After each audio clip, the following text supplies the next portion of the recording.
va swargam prapsyasi jitva va mahim bhokshase. Does he want Arjuna to fight with such an ulterior low motive of just winning back the kingdom and all the pleasures he has been denied, to indulge in that? Or let him dream about whatever the Swargaloka would be like? Is Krishna suggesting such a totally hedonistic view of life? Enjoyment here, enjoyment hereafter. At least for that sake, Arjuna, why don't you fight? Is this what Krishna wants? So this 38th verse is a very important verse, because the whole teaching of the Karma Yoga, which is the most prominent aspect of the Gita's teaching, begins with this verse. A very important verse which I'll be quoting them almost every time. How does Bhagavan want Arjuna to fight this battle?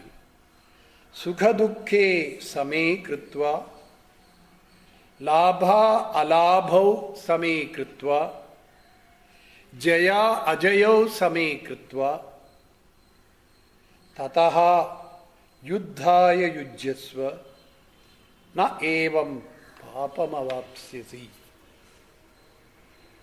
So when you are fighting Arjuna, Sukha may come, Dukkha may come, Labha may come, Alabha may come, Jaya may come, Ajaya may come. So Sukha, Labha, Jaya we want. Dukkha, Alabha, Ajaya we don't want. So there will be this demand for more Sukha than Dukkha. So when you are going to fight this battle, Arjuna, I don't want you to fight it for the sake of Sukha, for the sake of Labha, for the sake of Jaya. These are very ulterior motives. I don't want you to come down to that level. But if you are able to keep the mind equanimous, whether Sukha comes or Dukkha comes, Labha comes or Alabha comes, Jaya comes or Ajaya comes, you can be sure that your fighting will be totally unselfish. Ordinarily, a selfish human being wants Sukha, Labha, Jaya, not the opposites. So if you are being equal to both, it goes to show that the motivation that you have for fighting this battle is totally unselfish. It's a duty that you are performing because you are a Kshatriya of that society, that period. And this is the unpleasant job that you have to do. It doesn't matter personally whether you will gain or lose in the process. There is perfect equality and equanimity. With such a balanced mind and personality, you are ready to fight the battle, not thinking about your loss and gain. Then you can be assured you are not being selfish. See, in the context, Arjuna had an extra problem, you can say. Not only was this a dharma yuddha, which was his duty to fight, protection of dharma. It happened to be a dharma yuddha in which he stood to gain materially. His personal fortune would change. He would get a kingdom and all that goes with it. So it is very easy to be motivated by these material desires and then plunge yourself in war to take away and get back all the loot that you can. Or as he said, whether you get the worldly enjoyments here or the Vidya Swarga. Both of these are possible. But Bhagavan doesn't want Arjuna to fight selfishly. He wants him to fight for the sake of dharma. For the sake of dharma, sacrifice everything else. Later he would say in the 4th chapter, Dharma samsthapanarthaya sambhavami yuge yuge. It is to establish dharma that the divine takes human birth. At this moment, of course, Arjuna did not know. Arjuna did not know Krishna was a divine person. The whole doctrine of Avatara is not revealed to even now. It is the Bhagavad Gita that reveals it. Before that, in the Upanishads, in the Vedas, there is no talk about Avatara. The Bhagavad Gita is the first book in Vedanta philosophy, we may say, which introduces Yada yada hi dharmasya glanir bharata abhyutthanam adharmasya tadatmanam srijamyam. I manifest myself for sake of dharma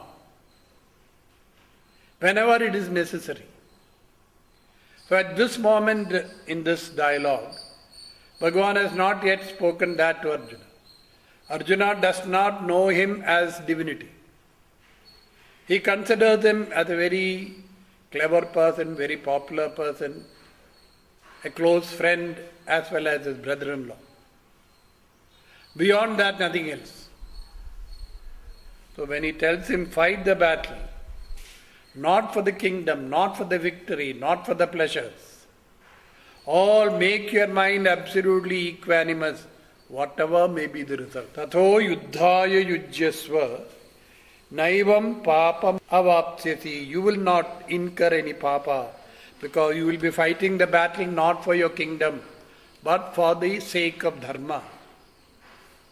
And protecting dharma at any cost is the bounden duty of every kshatriya. It is that kshatriya dharma. And for that, even if you have to use weapons, dharma shastras allow it. That without dharma, the society will collapse. Dharana dharma mityahu. Dharmo dharayadi praja. Elsewhere in Mahabharata, the definition of dharma is given. That which holds, upholds, bring the people together. The set of values which gives a cohesiveness to society. Make people function for the sake of a greater cause. That is dharma.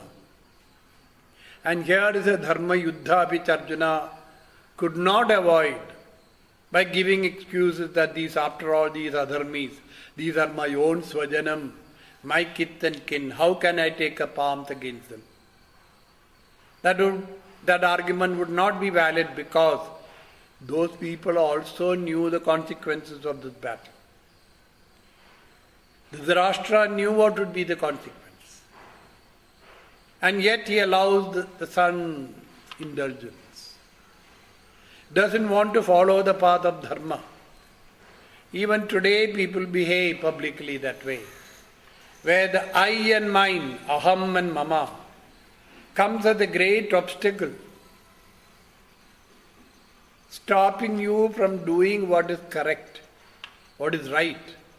No, it is my people, my party people maybe, my community people, my state, my district, my constituency. How can I punish them? Let them go. Cover it up, hush it up. Bhagavan did not want Arjuna to do that. He wanted to test him, facing Bhishma, facing Drona. Will Arjuna be ready to take up arms? Knowing fully well that these two people are consciously, deliberately sided with the Kauravas, the side of Adharma. So Arjuna's loyalty to Dharma is very much questioned here. So yuddhaya yujyasva sukhadukke same kritva labha labhau same kritva jaya jayau same kritva esha te abhihita sankhe buddhi yoge buddhi tu imam shunu. What I have told you till now, Arjuna, is the wisdom regarding Sankhya. Samyak khyayate. Jnayate iti Sankhya. The ultimate knowledge, what I have been speaking to you till the 30th verse you can say, is about the ultimate knowledge as to what is the nature of the human being, what is the nature of the human personality, what are we made up of. So Sankhyayoga, that is the title of this chapter. So I have been speaking to you about the Sankhyayoga. Yoge buddhi imam shunu. Listen to the wisdom of Karma Yoga. Yaya buddhya yuktaha karma bandham prahasyasi. If you are endowed with the wisdom of Karma Yoga, you will end all karma bandhas. So when we perform actions with ego and egocentric desires, purely selfish motivation, with only thinking of I and mine, you are bound by such actions. You will have to pay a heavy price for those actions, if not now, sometime in future. The commitment to a greater cause than the ego satisfaction. It's not possible for all human beings to do that. You have to be a human being inspired by a high ideal. You must be ready even to sacrifice your life for that. Such people alone can perform karma in the spirit of Karma Yoga. We perform actions for bhoga. We want to enjoy more and more and more. So all types of actions we perform, laukika karma, vaidika karma, religious actions and rituals, worldly actions, to enjoy, as if that is the be-all and end-all of life. While if you practice Karma Yoga, yaya buddhya yuktaha bandham karma bandham pakashyena hasyati, you shall totally eliminate the karma that you perform will not bind you. Naivam papam avapsyasi. So karma to be transformed into yoga. Karma eva yogaha karma yoga. Action itself is a spiritual sadhana. This is one of the unique contributions of the Bhagavad Gita to the philosophy of Vedanta. When we study Vedanta, we have the Prasthana Trayi, the Upanishads, the Bhagavad Gita, the Brahma Sutras, the Shruti Prasthana, Smriti Prasthana, the Nyaya Prasthana it's called. It begins from the Shruti, the Vedas, the Upanishads. Then it comes down through the Nyaya Prasthana, we may say. The logic and rationale behind it given by Brahma Sutras. And the Smriti, the Bhagavad Gita, gives us, steps it down to the lowest possible level, makes us understand how karma can be a means for liberation. Dvividohi Vaidika Dharma. Shankara says in his commentary, the Vedic karma consists of two ways. Pravritti lakshana, nivritti lakshana cha. That which get caught up in this whirlpool of cyclic karma phala. Pravritti lakshana. Nivritti lakshana is that which tells us about freedom from bondage. So, through Karma Yoga, karma which was considered as a means, pravritti, to get caught up in samsara, we are transforming that karma into nivritti marga, a path for liberation. It's a very unique change. Karma, all the time we feel bind, because each time I do the karma, I have to wait for the karma phala. If not now, sometime in future, next birth maybe. So I am caught up in that cycle of causation. I cannot get out of this. But the Gita tells us, if you perform karma in the spirit of karma yoga, definitely you can. Karma bandham prahasyasi. So yaya buddhya, endowed with the buddhi of karma yoga, the bandham, karma bandham prahasyasi. So if karma can be made use of as a means, as he would say later on in the 3rd, 4th, 5th chapters, that karma is a means for bringing about antakarana shuddhi.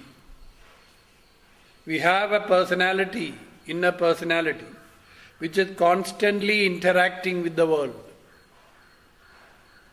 And this interaction happens only guided by the notion of I and mine. That is the ego and egocentric desires. We don't know how to act otherwise. The Bhagavad Gita points out the way that you need not get caught up in this vicious cycle of karma and karma phala. If you are able to perform this karma in a different spirit, the spirit of dedication to the divine, karma becomes not bondage creating, it becomes liberating. Yastu sarvani karmani. All action he was able to perform as an offering to me. Sarvani karmani mayi sanyasya.